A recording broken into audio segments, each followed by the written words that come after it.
Calling the meeting to order at 5:41. All right, and first and only order of business is the discussion of the health curriculum and the ethnic studies course. So we can start with the health curriculum piece. I'll let Sarah take it away. So I believe the reason we were hoping to discuss this today was sort of in response to the public comment that happened last meeting. So just for anybody who wasn't there, 2 students came and spoke at public comment, both female students, who are talking about how they would hope for some aspect of consent to be talked about in health curriculum. Others can fill me in, but I asked, invited Amanda here because Amanda knows the health curriculum in and out, and she said that we have revamped it recently. So I'm going to let her speak to it. But the idea, the students were speaking about, sexual harassment, catcalling, those kinds of things, and how they were hoping that in the health curriculum it could be consent could be talked about, and privacy and space and those kinds of things. So Amanda, can you just speak to that? Yeah, absolutely. So we now have we have a couple curriculums that we piece together, but the big one that we use is called Get Real. And actually the training for that, the teachers have to first go to a 3-day training called the Cornerstone training. And it's not even about the curriculum. It's just learning about like everything that would have to do with health. And then they have another intense 2-day training about the curriculum itself. So this isn't just a curriculum that we found. This is evidence-based. We did find it through where we were given grant money, and this is how we found it. And I like to say that our curriculum is broken up. This curriculum is about sex and everything leading up to it, relationships. And then the other piece of the curriculum, the other big piece is about drugs. So kind of how the 2 main pieces are broken up. But when we talk about the Get Real curriculum, it's not just about sex. It's about the building relationships and consent. And that is a big piece of the curriculum. I say, unfortunately, we do have a sign off on it. And if parents opt out of it, they're not just opting out of what is sex, they're opting out of all of the pieces that build up to that. So the relationship pieces, the decision-making pieces. What percent, I know I'm just asking you to make an estimate, but do a lot of parents opt out or no? So in the middle school, because it's a curriculum that builds from 6th grade through high school. So they're every year it's a little bit different. So the middle school teachers say that if they have 2 a year, then that's a lot. In the high school, we get a good number. The problem is we get them back from kids who aren't even taking health. In middle school, you take it every year.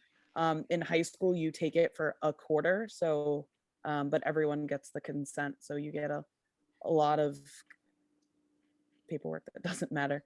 And Amanda, a quick question. Sure. Is this something that do we send a form telling them and then they return it, like if they, or do they have to actively seek out that form? No, it gets sent out. Got it. I can send you guys, what I'll put in the link here is information on the curriculum. And if anyone is interested, I do have hard copies of it. They don't have electronic version of it. We picked this one compared to the other one because we knew that a Spanish version was coming, and a Spanish version is out now. They're on the 2nd edition. So we have purchased the 2nd edition. We've purchased the Spanish version. And the teachers really seem to like this. They like how it's built. They like the progression of the lessons. And it was only in 2016, 2017 that we got this curriculum, and they're already on the 2nd edition. Oh, that was going to be my question, Amanda, like how recently, because I know a couple of years ago, they were just really coming out with some strong curriculum for consent. Yep. And so is that, do we have the edition that has that in there? Yeah, consent was in the first edition as well. And I will say, when you go to the 3-day training, I went to the 3-day training, the overview one, and there we did spend a good amount of time on, what a consent lesson looks like and what consent means and what, non-consent means. And it builds up from, it's a little different talk in 6th grade than the talk that you're having to a high school kid of what consent means. So like, it's not necessarily about sex. It's about like just yes is yes and no is no. Yeah. And teaching kids really what that means. And then it builds up to what it means for sex.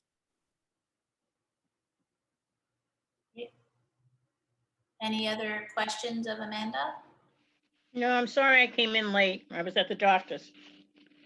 Thank you for that, Amanda. I really appreciate what you're doing as far as getting this going. And I think it's going to work out once we get the kids on board and the parents.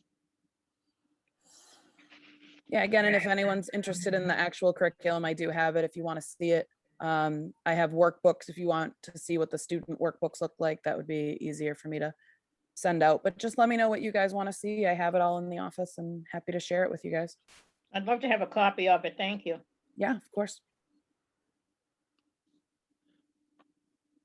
Thank you so much. Yeah, all right, if nobody else has any, and I'm sorry, actually, going back to, let me go back to the notes.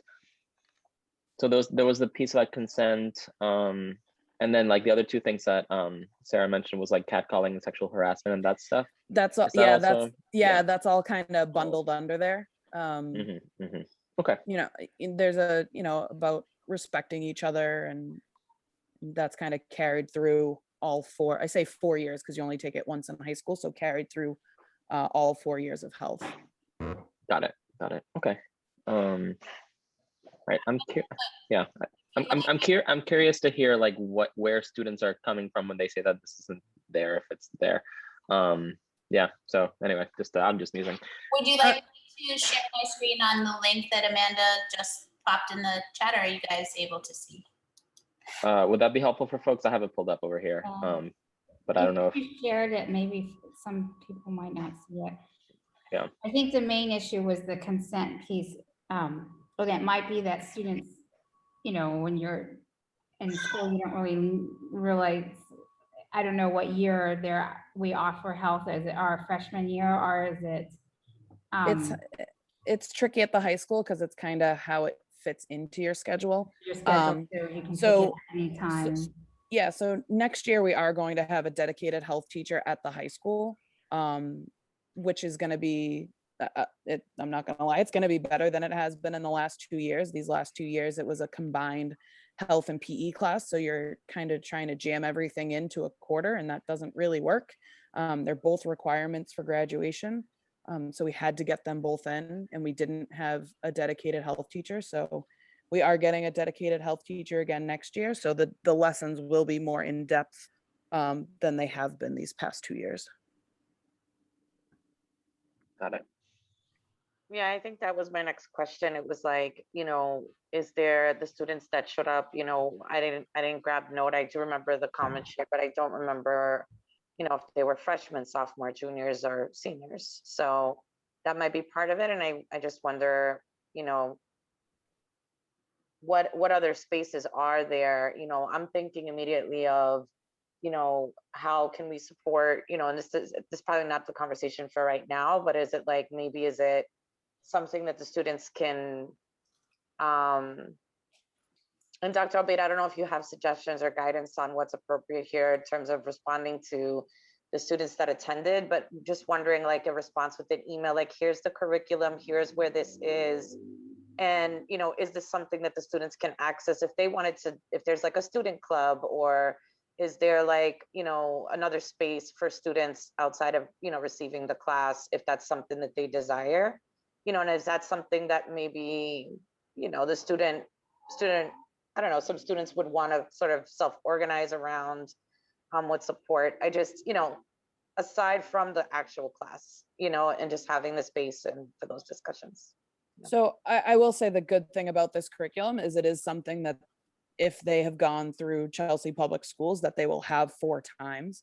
Obviously, as you get older, it gets a little bit more sophisticated, but it's still the same curriculum. So if they have been Chelsea Public School students since 6th grade, they would have received this material in 6th, 7th, and 8th grade as well. I know for a fact that the students that did come were from the youth commission.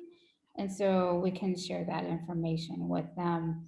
And the youth commission students, they're leaders in their own right. And so they also have reached out to Brandon. And so Brandon's a student, and he told them to come to us and to school committee, so we can make sure we communicate with them in particular. Yeah, and you can let them know if they want to come see the teacher curriculum of it. They're more than welcome to come hang out in my office and read through the curriculum. I know that's a good time for everybody, but they're welcome to read it if they want. I'll come to your office, Amanda. Yeah, I think that's helpful in the meantime, right? Like if we think about next year and having, a full health teacher back, just I think what I think about is, when you have a student talking about like, we need to do this, or where's the curriculum? It's like, here's the curriculum and here's how you can access it. And this is how, if there's a situation in which they want to, which thankfully we have it, right? Like, it's not like they have to reinvent it or it needs to be created, but like it's just as a point of reference for any students that might need access to that right now, Yeah, and it was definitely I won't lie, it's been a struggle these past 2 years trying to fit everything in at the high school. It was the health position was a budget cut from 2 years ago, so we're hoping that we'll be able to recoup some of our losses and kids will be able to take a full health class and not just PE with health. One of the many things that we're hoping to restore now that we have more funding. Yeah. It's funny how you can do things when you have money to do them. It's crazy. Yeah.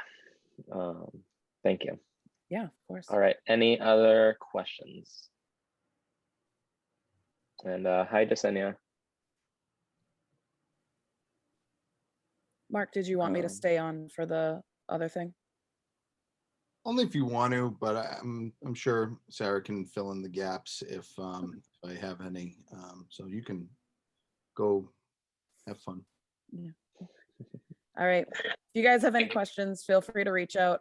Rosemary, I'll send you those student booklets if that's something you want to take a look at. Yes, thank you. Yeah, of course. And if anyone else wants them, just let me know and I'll send them off to you. Yeah, Amanda, Thank you, Amanda. Can you add me on that email? It's actually paper copies. I'll see. Oh, never mind. No, I'll just grab that link from the chat. It's fine. Okay. Thank you, Amanda. So Yeah, much. no problem. Have a great night, everybody. Bye, Amanda. Bye. Thank you, Bye. Amanda. You're welcome. Bye. All right. So the other pieces around the ethnic studies. I don't know if Sarah, did you want to? Yeah, so I invited Mark here tonight to explain sort of the process that you have. Jasenia, there's a lot of noise coming. There we go. Great. So Mark is here just to talk about what is the process that we have for adopting classes and how it all works. You want me to walk through the process? Okay. Yeah. Hi, everybody. Happy Thursday. As far as adding or dropping courses from the course catalog, there are a couple of different ways that this can happen. One is a teacher can identify a need, and there is actually a process that I'll put in the chat there. A teacher can identify a need of a course that maybe could or should be offered. So I'm going to walk through a couple different things. So feel free to kind of like stop me at the end, or if you have questions. So if a teacher says, okay, I think we have a need for this course. For example, when I taught Holocaust, I noticed that students were very interested in other genocides that were taking place outside of Nazi Germany. So I proposed a course on comparative genocide. I submitted that to my lead teacher, who then would vet it through this process where I actually had to develop, an action plan based on this. And I'll share an example of one for next year. So it goes to the lead teacher. The lead teacher and I collaborate about whether or not it's appropriate for our school at the time. And from there, it goes to the administrative team. Another way that a course can make it on a course catalog or as a proposed course is through student voice. Another great example of, once again, when I was the history lead teacher, we had some courses that were really not enrolling too well. So we surveyed students and we said, okay, we have these courses. Would you take them? And what other courses would you like to see? So through that process of student voice, we were able to drop some of our electives that had very low student interest and add other electives that had higher student interest. And it resulted in what we have today, which is like AP World and Latin American Studies. And Adam Goodstone, the current history lead, is actually working with Asma Bana right now, she's a junior, one of our students, to actually resurvey the student body to say, okay, what courses, we want to keep our curriculum fresh. So there's a few different ways that it can make it to the administrative team to vet. So as a team, as administrative team, we sit with these course requests. I'll be honest, last year we only got a couple because of COVID. And this year we've only have a few, and those are primarily grant funded. So that's another way, or grant attached. I shouldn't say grant funded, grant attached, where, and Sarah could probably speak better to this, where courses that are in the innovation pathway, for example, that we will need to offer, those courses are also proposed. So as an administrative team, we say, okay, what courses do we think really meets our needs of the school? And if we've done our work right, and Sarah, if you want, I can drop a link to a course in the chat. If they followed the right process, we're just kind of saying, yes, these meet the needs of our student body. So that then the course ends up in the course catalog. And in the chat, Sarah, if you don't mind sharing, is an example of a course that is proposed for next year. So once, and it's important to note that we really focus on making sure that these courses are standards based. Okay, when some teachers come up with electives that they want to teach us because they like teaching it, but we want to make sure that it's in line with the standards that are whatever subject, that whether it's ELA, math, history, science, we want to make sure that they're standards based. But that doesn't necessarily mean that the course will run. So we have our course catalog, which I meant to have ready to go, but I did not. It's on our Chelsea Public Schools website, and Chelsea High School website. So we have our course catalog. So once we have our courses in our course catalog, coming up in a couple of weeks, students will start to register for their electives.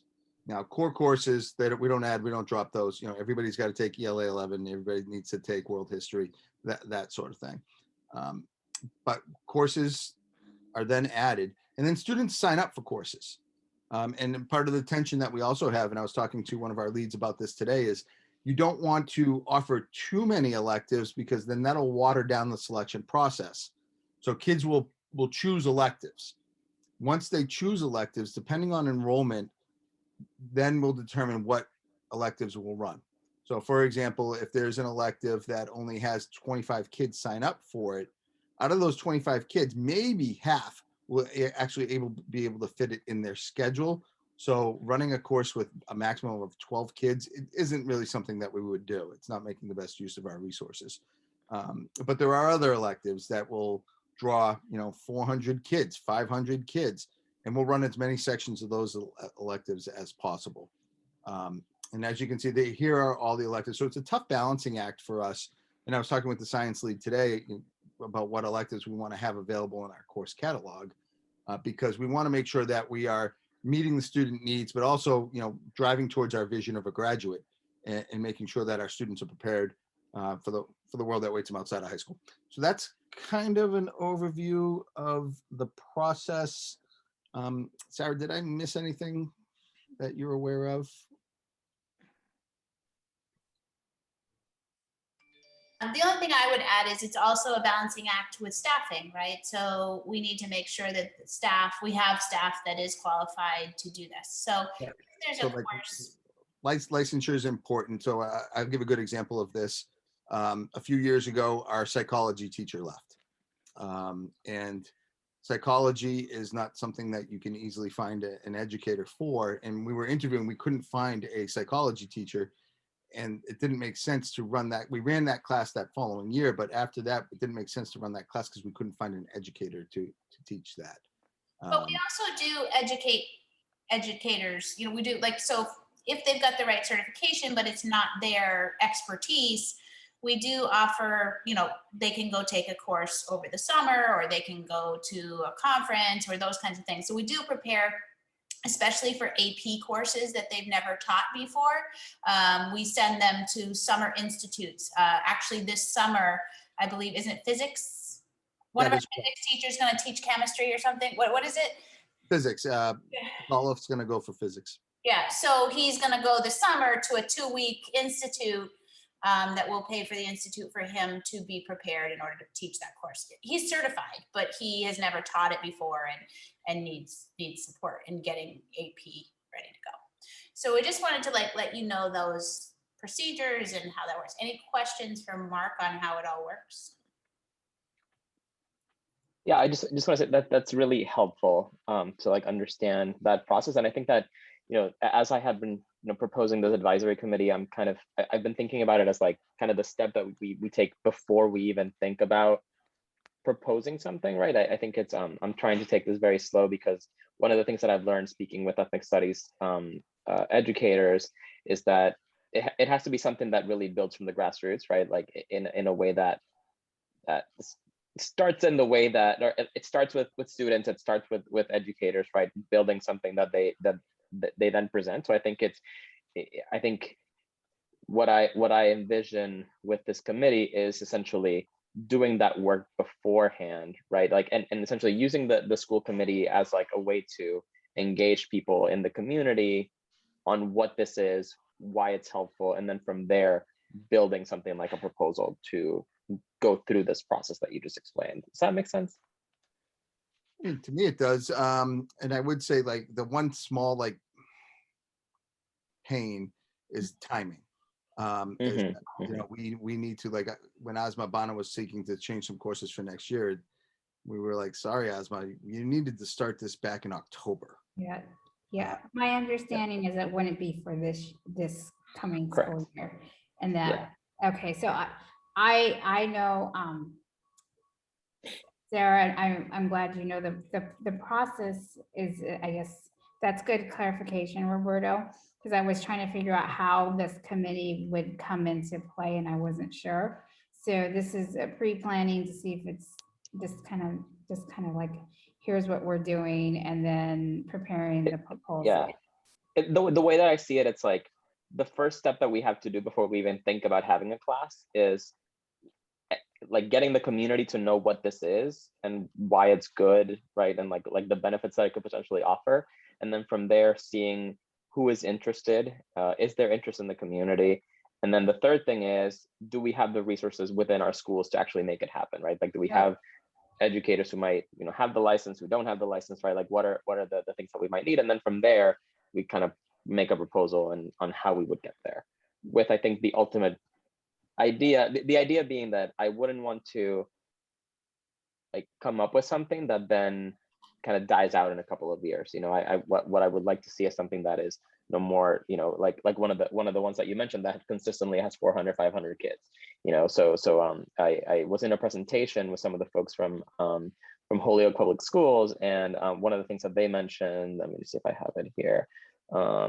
They had, I think, and they're like roughly the same size as us, and they had 430 high school students taking ethnic studies and about 350 middle school students taking it, right? So that's kind of, you know, like the vision for, like, you know, 4 or 5 years down the road would be something like that, and making sure that it's something that is sustainable. And I just want to make sure that before we start proposing courses, that we figure out whether what we can do to make sure that once we propose it, it is something that is sustainable in the long run. Yeah, I think student interest is the driving factor. You know, a few years ago, someone had a great idea of like, we should offer a leadership course because our students need that, particularly our student leaders. And that course quietly died because the students that were in that course were forced into that course for the most part, not all of them. And that's that organic student interest just wasn't there. So I think, trying to build that is the best way to keep it sustainable. Similarly, there may or may not be budget implications. So for example, that financial literacy course that we've been, you saw last time and Mark used randomly as an example, was, we have a new math teacher coming on board, but we know we can handle at least one period of financial literacy because we have that new position, right? So there also could be budgeting implications. Got it. And like, for example, if we wanted to do something like this, we could, as we're looking for, say, like a new history teacher or a new social studies teacher, just make sure that they are somebody who is, has done work in ethnic studies or something like that. And got it. Okay, that makes sense.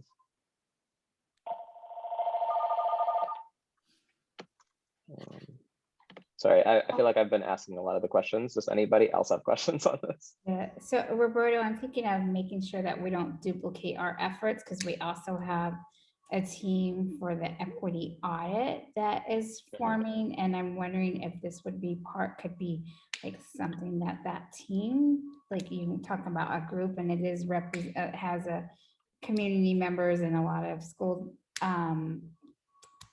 people from the school department on there, but it's for the equity task force, but because this kind of falls under equity too.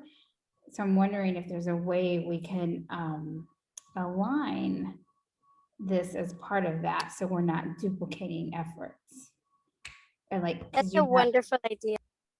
Yeah, so I'm just wondering, because part of the equity work that we're doing is that, and I'm preparing a strategic plan for the next 5 years, is that we have rigorous and culturally relevant instruction for all students. That's a pillar. And so that comes under equity. And so I'm wondering if we can somehow align and make it coherent into the equity vision as well, so that we were not like doing like piece, you know what I'm saying? So it's aligned. I'm trying to make it coherent. Does that make sense? I mean, because there's already an equity team, kind of, if you will, that's working on the task force, working on the equity audits.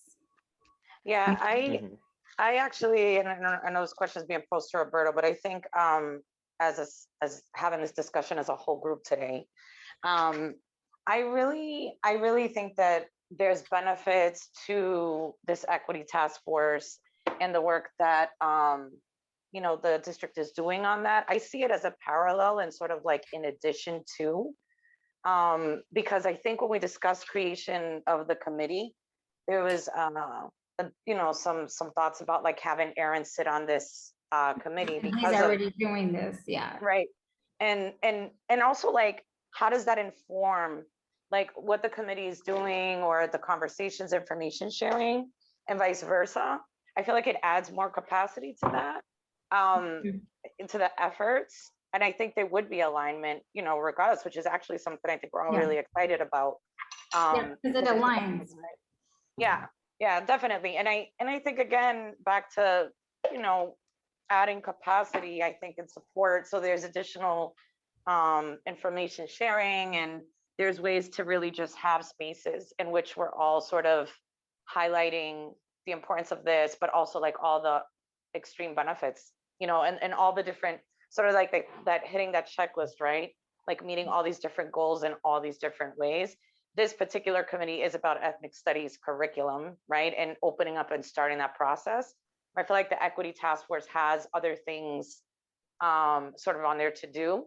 So I think this is just gonna like amplify what's happening there.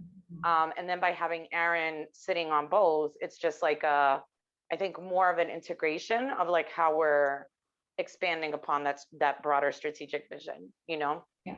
So you have, so you have the strategic goal of rigorous and culturally relevant instruction. And then you have all these initiatives that hang And one of those, it falls into, this is part of making, one of the goals of the new strategic plan that I will be presenting soon, is that our students see themselves in the curriculum that we have. And so this course falls into that. Actually, it's a beautiful fit, because kids will see themselves in the curriculum in this course. So so it does align perfectly. My point of just trying to marry the two is that our resources and our time are so limited, and oftentimes we're gonna call probably on many of the same people. And so that's part of my trying to be efficient with time and resources.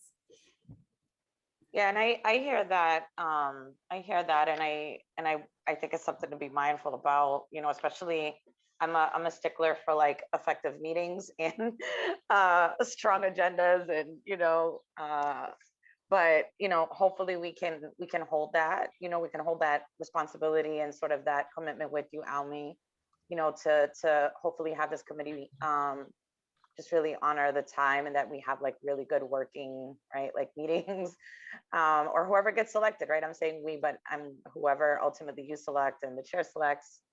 But I just think it sounds like even with the city, with hiring a new diversity inclusion officer, and all the efforts that the city's making separately around, I think some broader issues. I just feel like, I just wonder, I guess, if the equity task force then doesn't just, see this as another item, but rather having a separate space gives us the opportunity to really own this as the schools, from the district, like in a more separate way.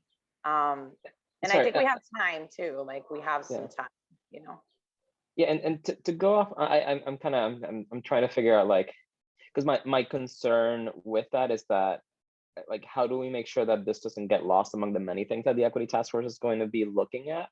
And I wonder, just listening to what you're saying around tapping people for a lot of time, right? I wonder if, reducing like the number of people on the task force, or on the advisory committee, or reducing the number of times that they're meeting or something. But like, I guess my thought is, this is something that if we were to do it like through an equity task force, I would probably still be having conversations with people in the community about this anyway. And I'm trying to figure out what the best way to make sure that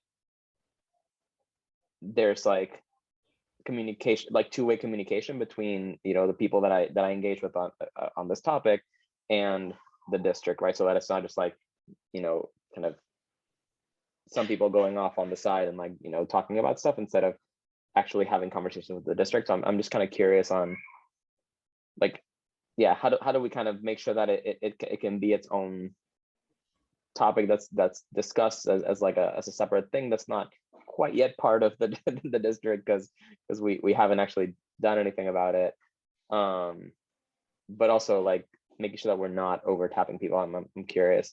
And also on kind of in addition to that, I guess I'm not sure what the role of the school committee and our members is within that equity task force, right? So how do we, if some of us want to engage with that work, then how is there an opportunity to do so? And what would that look like?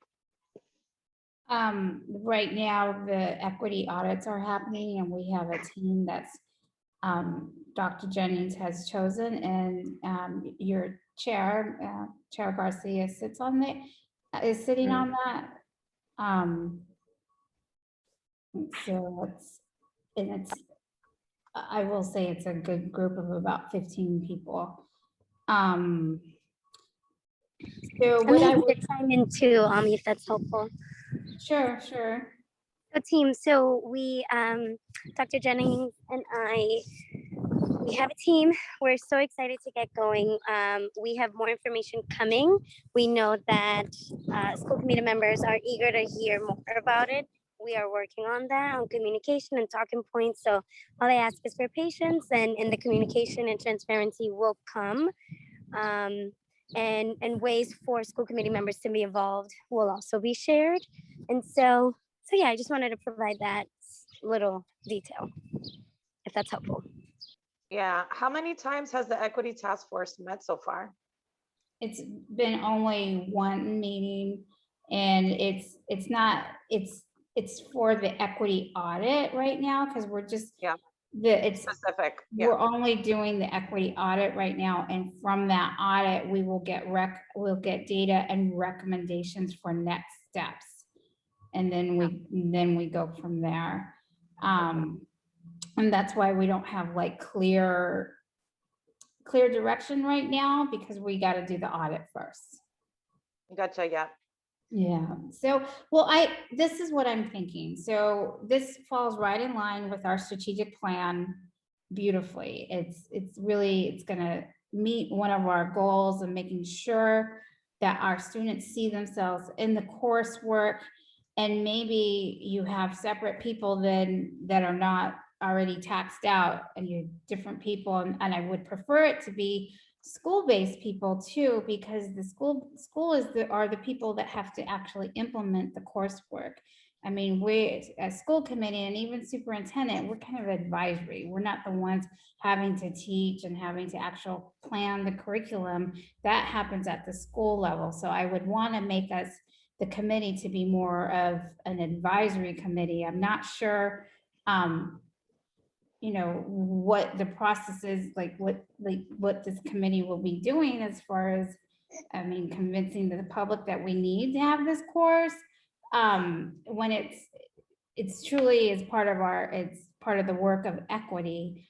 But I would suggest that we try to really focus it on the people who are actually going to be implementing, and not make it so that it's the same people doing some of the other work, because my fear is that there could be a lot of duplication.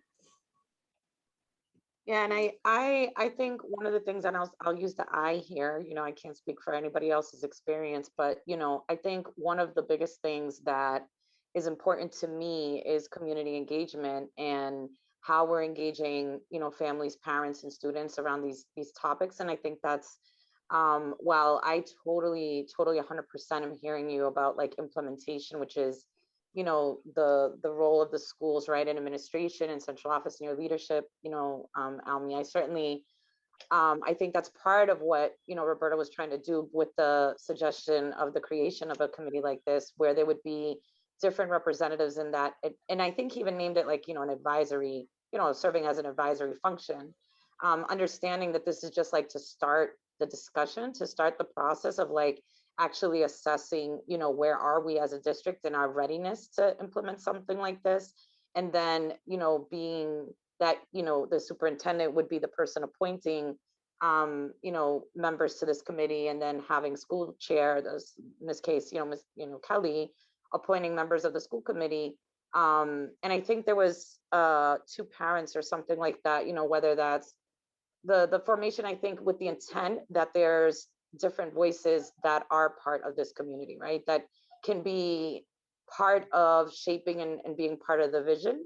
But there's so many steps right after that, that I think, you know, I think we can all safely say, like, it's not like we're all going to come to the drawing board and say, this is what we want, and that's it. I think it's like, you know, having the space to really talk about this, and understand, you know, what a commitment would look like for the long term for our schools. Because quite frankly, what I've heard from students in the high school is like, yeah, we've had electives, we've had different courses that have been wonderful in terms of variety. We have experienced budget cuts to the point where, you know, students were like, I was supposed to take English in the second year and I couldn't, and it was cut, you know, or completely things switch around.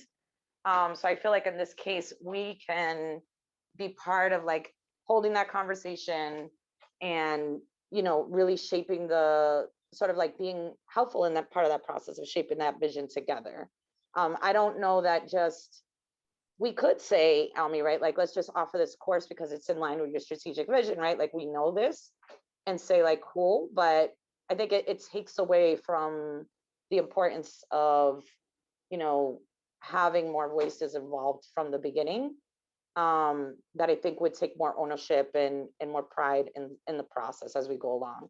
And I even think if we get a no, right? Like if the schools say, hey, this is not feasible, this can't be done, or here's where I think we could work, you know, with something, you know, that's proposed or something like that.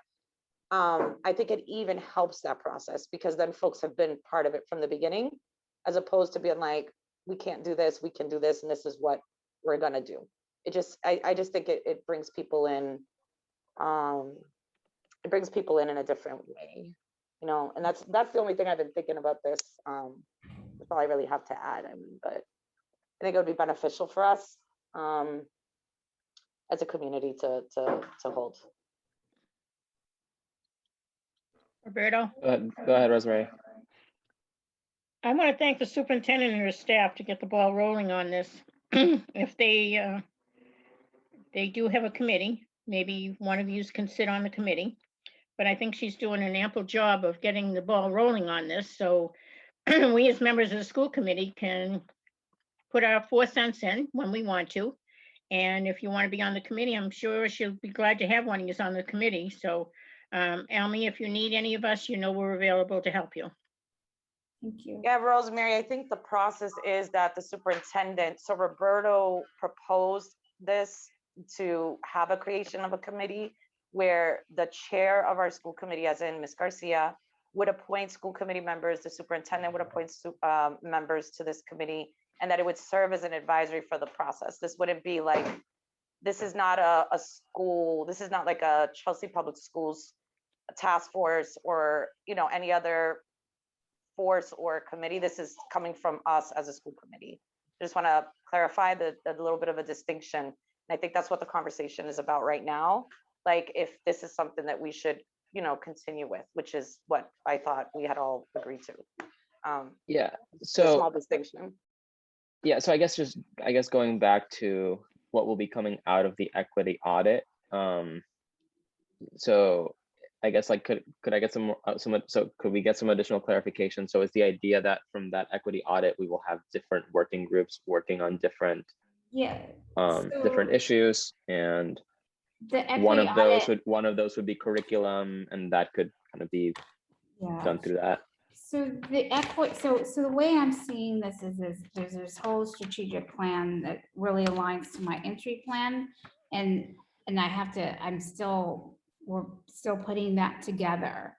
And so one of the pillars, the large pillar, when you look at strategy, is rigorous and culturally relevant instruction for all students. And then from that, one of the goals of that and initiatives is that students will see themselves in the curriculum. And so that's where this ethnic studies course fits beautifully into all of this, because it kind of it meets a goal of students really seeing themselves in the curriculum. And that's the beauty of it. I think no one is like, I'm saying, yes, this is important, very important. And I think it fits right in beautifully. I think what we're trying to figure out is the protocol for this, because, and that's why we're having the second meeting, because this isn't aligning to the normal protocol. So if we had to do this, let's say for every class that we offered at the high school, then it would be like no one would ever want to propose a class, because you have to have a committee and all the input and sell it to everybody or tell people about it. Then so this is a whole different protocol than what Chelsea Public Schools has done for courses in the past. And so that's why we invited Mark to share the process that we actually use to propose a course, because that's what Roberto is proposing, a course, basically. And so it doesn't align. The process that has been outlined that Boston used is not the process that we use in Chelsea to add a course. And so that's what I'm trying to figure out, okay, we have a process that is Chelsea Public Schools, and the process that's being proposed is what Boston used. So we're trying to, like, how do we, that's what this conversation is about. It's not the actual course, because I think I'm like, let's start it tomorrow. That's not it. you don't have to convince me of this or anybody on this Zoom. What we're trying to figure out is the actual process, because it's different than what we use. Does that Yeah, help? yeah, yeah. That makes sense.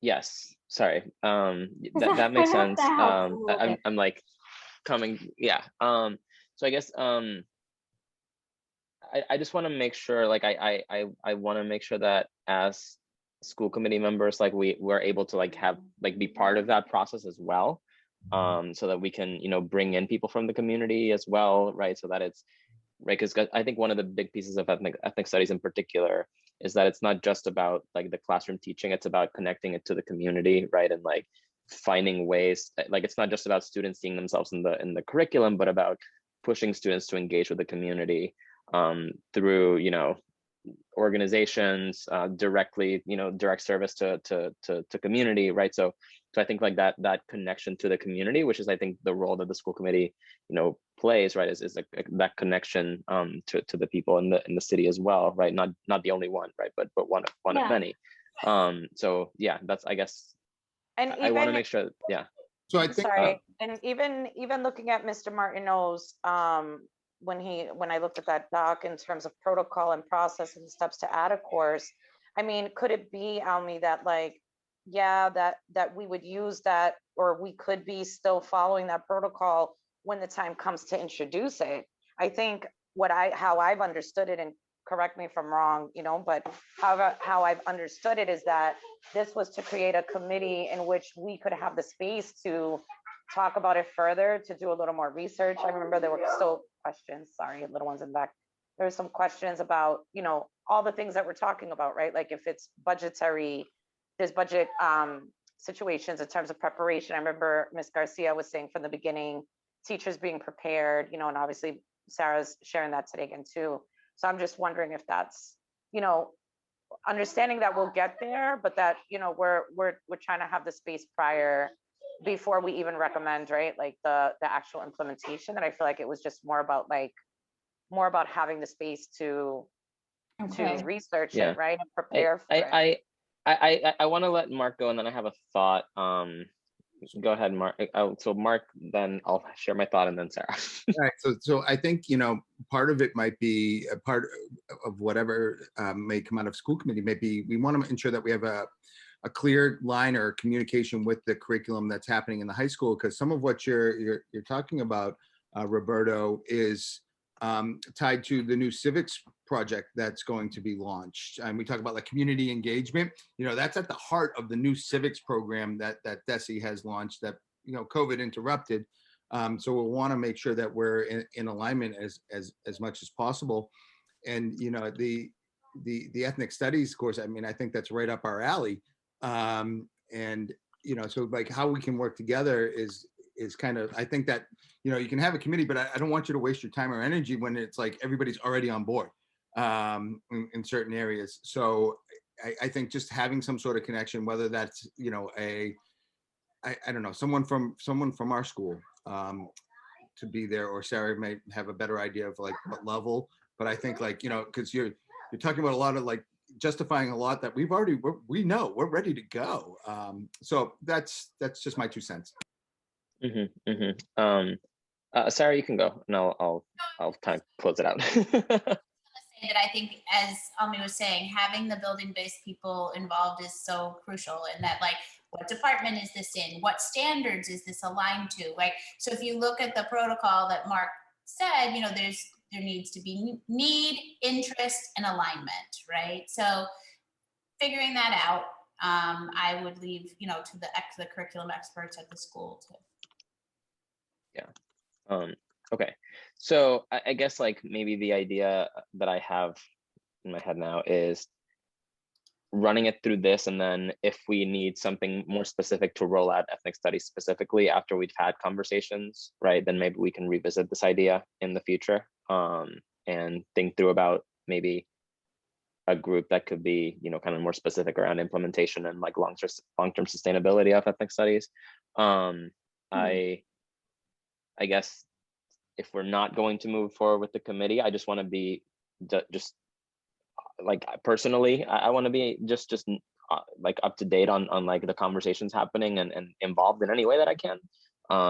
And I think like part of my reasoning for initially trying to move this through the school committee is, you know, my interest in this. I don't want to be involved in things directly with like administration, right? Because like I know that that is different, right? Which is why I initially considered this as, you know, following this path instead of the traditional way, right? Because I am not a staff of the school, therefore I don't want to be kind of pushing things that way, because then I'd be stepping on 1,000 people's toes.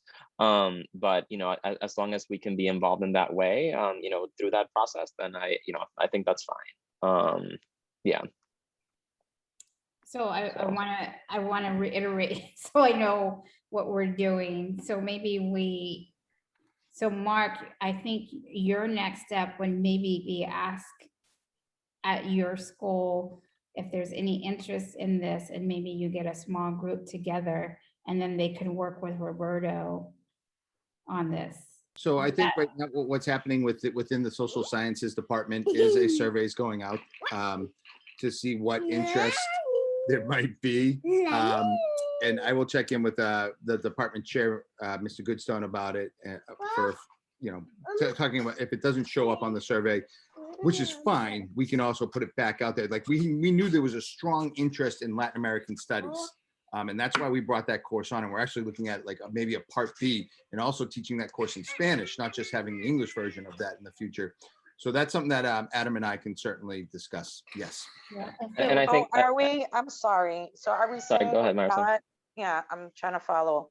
So are we saying that we're not going to have the committee that was proposed initially? Yeah, so I think the idea right now is we'll kind of table the committee. We'll work within the like equity audit and the what I assume will be a working group from there. I'm not sure if this working group that Mark just mentioned would kind of be within that equity audit framework, or if it might be separate.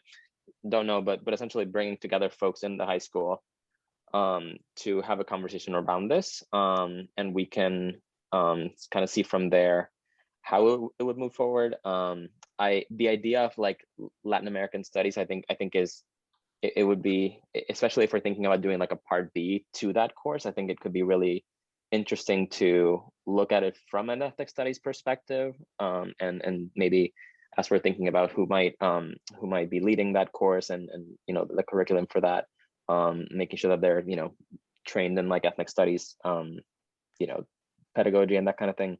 Yeah, I would love to have more conversations with folks around that. So I think maybe, yeah, we can put that working group together in the high school, and then kind of make it available to any school committee members that want to attend, as well, in case, you know, Marisol, if you want to be involved as well. I think what would help me right now is that if we're gonna propose a different structure, I would want to see that, like, I'd want to see like a proposed structure, because we've had conversations around, you know, having parental voice here. And I don't think, while I know that the school committee represents the community and parents and families, like that's amazing, right? Like to have the school committee be more involved with that. But in communication space, intentional space made for these conversations. But you know, Jasenia even added in the chat that she knows students and parents that would benefit from this. And from what I've learned, you know, briefly about ethnic studies and the powerful way that I've seen people respond to this, that goes beyond just the curriculum, as you've shared, Roberto, you know, just thinking about that seminar, pardon me, not the seminar. This was through BPS, where I was able to watch a movie about, you know, a particular state that they launched this. And I cannot tell you like the power of that. And also that ethnic studies is not just Latin American, right? Yeah, Content, right? So it's broader. And so I would just say that if there is going to be a change of a structure, that, you know, maybe some thought goes into that it's, you know, listed out or written out for us, as opposed to just like waiting, you know, I don't mean this in a bad way, but I'm just saying like another invitation for a conversation. I would want us to have structure and commitment, like this is what that's going to look like. Because I think what gave me a lot of joy was that the superintendent would be able to appoint people. And I automatically assumed that, you know, and I don't mean to assume Almi, but like, you know, that Almi would be like, okay, this would be the folks appropriate, whether it's Mr. Martineau, and Mr. Martineau can have a conversation and figure out, okay, I can, you know, this other person from our school would be helpful, whatever it takes. But I just want to make sure that the structure is clear, and that if we are going to have, like you said earlier, Roberto, we had talked about meetings, you know, setting some time aside, that again, that we're bringing people along from the very beginning, that there's a structure, that there's clarity around that, in terms of the commitment and the timeline, because that's part of the process here. The outcome is to have ethnic studies in curriculum, but the process is actually where I think a lot of this excitement is coming from.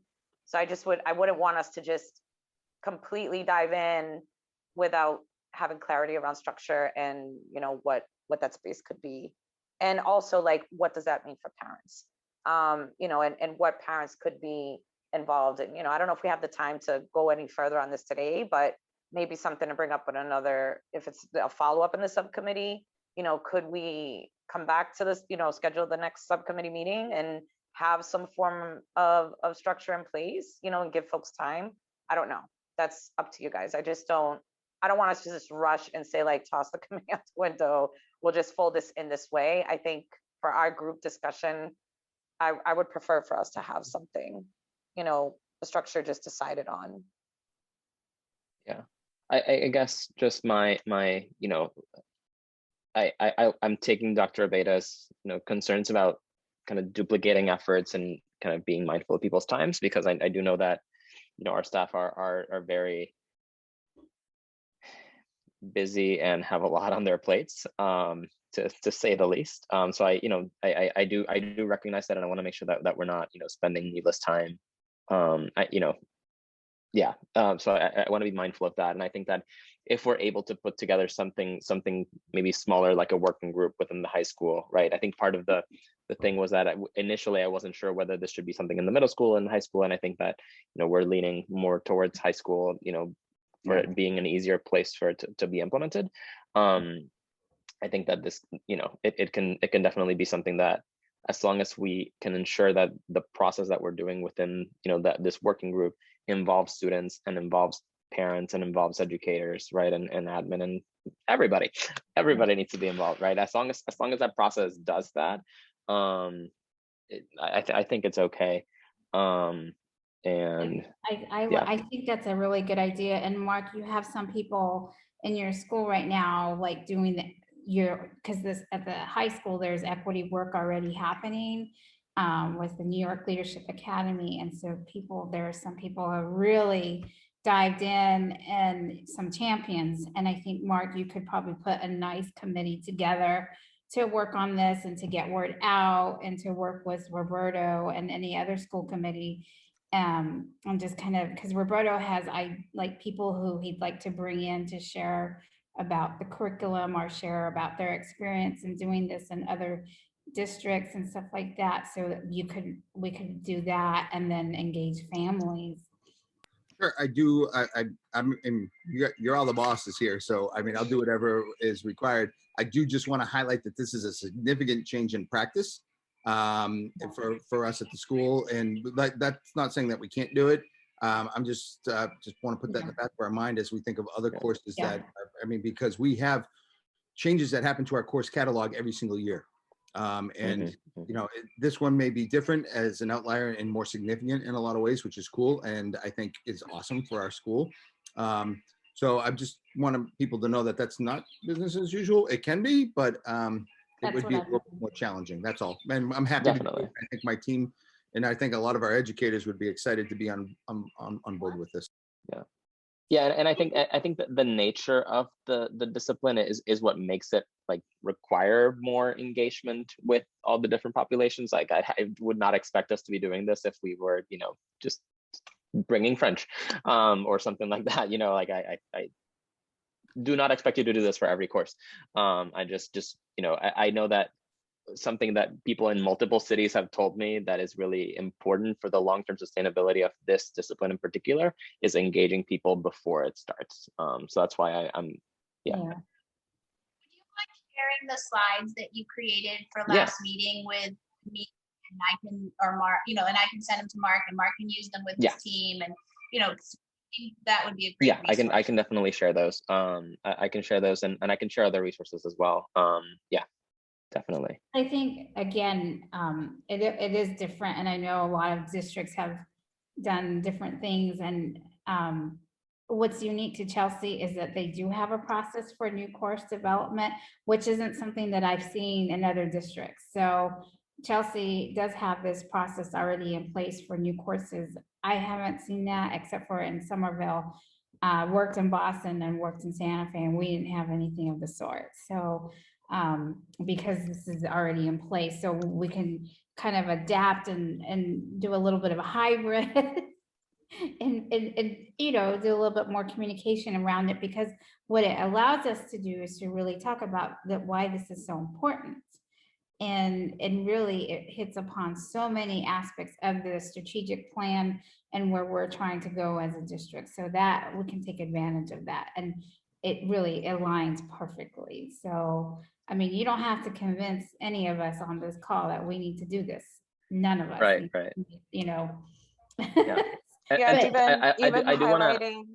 highlighting Go ahead, need, Michael. will, and alignment, which I think was on that protocol list, like, and just reiterating again that part of the discipline of ethnic studies is really community engagement. This is why I'm not being a fickler at all here on this, but just being like, I want to make sure that, right, we do it as best as we can from the very beginning, so that it's smooth sailing going forward as best as possible, and keeping the considerations, Almi, of staffing and all that other stuff, of course.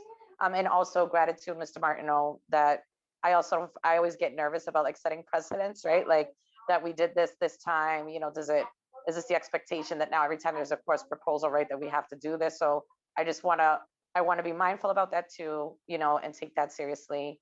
But and maybe Almi, like you just said, right, like if the working group kicks off and then like we can have some sort of community, you know, engage families around it, you know, or maybe even, honestly, Roberto knows this, we've talked about this, the movie that they have around it, maybe doing a family movie night and having a movie night about it, you know, and the impacts that it's had in other places. You know, so there are creative ways to engage that might not just be strictly through, you know, what would have been the formation of a committee on this, for sure. But if you guys remember anything of this call, it's like, if there's something around community engagement, I want to know. And I want to be part of that. And I want to be helpful in making sure that, you know, we do the best we can on that front. So a lot of gratitude for what everybody shared tonight, you know, about this. Yeah, and just want to point out, just Senia just mentioned in the chat that is hard with COVID. I agree. The event that we did was actually during the event that Marisol keeps referring to about the movie watching. It was actually done virtually during the pandemic. It was really great. The movie was streamed to people through a Zoom, and then there was a panel of folks. It was really, really well done by Boston folks, and I think something like that could be, you know, just another way to engage families as well. So definitely would love to talk more about this, but not right now because we have been here for an hour and 15 minutes. So I want to be mindful of people's time. Any other final thoughts or questions before we move? No, okay. That's good discussion though. Yeah, this was great, and thank you everyone for your time and engagement, and yeah, definitely. All right. Roberto, can you just list like what would be the next steps? And I don't know if yes. you have the top of your head right now. So my understanding is that, let me look at my notes. So Mr. Martineau is going to check with Mr. Goodstone and try to figure out a path forward, right? Bringing together some folks from the school, some educators, and kind of bring people in the building together. And then from there, we'll bring in school committee folks who want to be involved and find ways to engage the students who might be interested. And then maybe once that first meeting happens, we can find ways to engage externally with parents and community. Does that sound right? I would ask that if you have any like curriculum that you have preconceived, that you share that with me before Monday. Okay. Adam and I meet with Tamara, who is our humanities coordinator, on Mondays. And I just asked him to add it to our agenda for Monday. So if there's anything that's already out there, because Yeah. quite often when these things happen, you know, your interpretation of ethnic studies is different than an educator's, and then it's like, what are we doing here? Right. So Yeah. that whatever you have would be helpful for us to get started. So thank you. Definitely. And sorry, go ahead, Ami. Oh, Sarah, sorry. this Was fall that you? under- it was Sarah, but I have a question. Oh. Sarah, this falls under Tamara, correct? Okay, so we can loop her in. But as long as we're, I mean, I'm just saying, like, I think there's an assumption being made here that it would be part of the history department. Is that traditionally what, I mean, I could also see it in a lot of other places. So, you know. Yeah. Humanities. Yeah. So it's one of those things where, like, so there's kind of like two ways that ethnic studies can evolve, right? It's either it either evolves as its own course, or it can evolve as like pedagogy that you can apply anywhere. But I think as we're thinking about it right now, it is a course that would probably live under, you know, social studies, history. You know, so yeah, I think that probably makes the most sense. Okay. Great. All right. And I think that's everything. Nobody else has any final words. Okay, great. Thank you so much, everyone, for joining us. I at this time would entertain a motion to adjourn. Motion to adjourn. A second. Second. All right. Actually, before we adjourn, we had moved this to the full school committee. Do we need to do anything, or we can just ignore it and we can just No, table it and just leave it Yeah, tabled forever? you don't need to, because this doesn't need school committee vote. We will. Right. Well, but we had moved the motion, the advisory committee motion that has been moved I guess to you the can take school it committee. back. Maybe Okay, take it cool. back. I don't Yeah. know. We can probably just like, I think we might need to have it on the agenda, and then we can just table it and leave it tabled for eternity. And then what we can do, Roberto, too, is update school committee on the progress of this. Like, so Definitely. the world, like the people watching Facebook can hear about it too. That's why I like to use our presentation time to get critical information out, so we can do that too. Definitely. All right, sounds good. And actually, I remember the one thing that I wanted to say about the curriculum. A lot of districts will end up kind of what they've done in Boston in particular is they've essentially had to create their own curriculum, because there's not a whole lot of like curriculum. But one thing that they do have is a circle of teachers and educators who are welcome to any teacher from any district that wants to join them. They're more than welcome to join in like the professional development stuff. But I'll ask them if they have actual curriculum that they can share with us, which I think they should be able to share. So I will share that with Mark. Anyway, that said, motion to adjourn has been made and seconded. Seeing no discussion, anyone opposed? I don't see anyone, so I think we're good. Thank you, everyone. Meeting adjourned at 6:49.